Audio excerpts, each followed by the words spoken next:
Voici une vidéo pour vous expliquer comment appliquer une échelle, comment utiliser une échelle. Donc l'échelle, c'est pas pour monter sur le toit.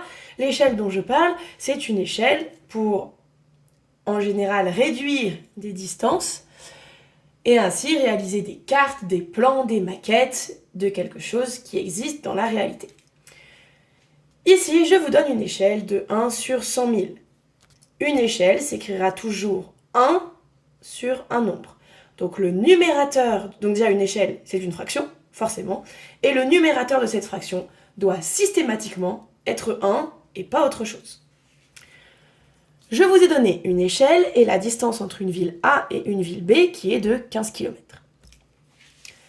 Le premier réflexe quand vous voyez ce mot dans un exercice, il n'y a même pas à réfléchir, un automatisme que vous devez avoir est de me réaliser un tableau rapide avec d'un côté la carte en centimètres et de l'autre la réalité aussi en centimètres.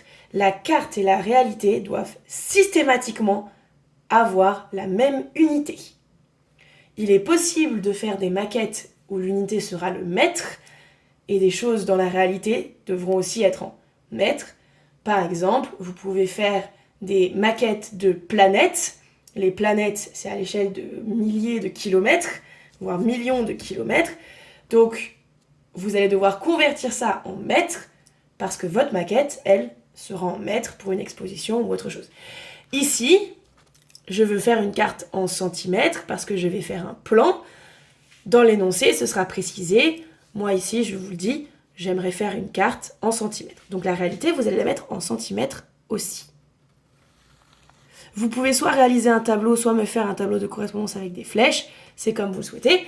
Comment on fait ?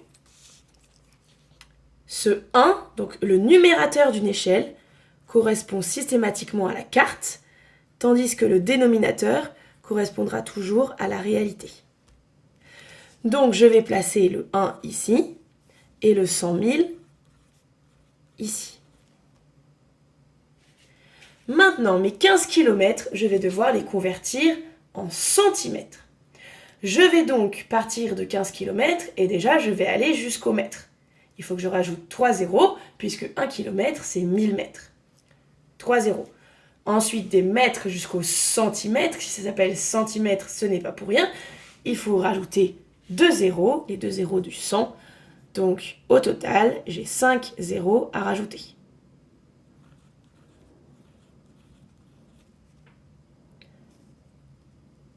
J'ai converti mes 15 km en centimètres. Cette étape de conversion est obligatoire. Et maintenant, je peux faire un produit en croix pour trouver combien ça va représenter sur ma carte. 1 500 000 fois 1, ça fait 1 500 000. Divisé par 100 000, je peux diviser par 10, ce qui revient à enlever des zéros, donc c'est parti. 1 zéro en haut, 1 zéro en bas, division par 10. Je divise par 100, par 1000, 10 000, 100 000. J'obtiens 15 sur ma carte. La distance entre la ville A et la ville B fera 15 cm.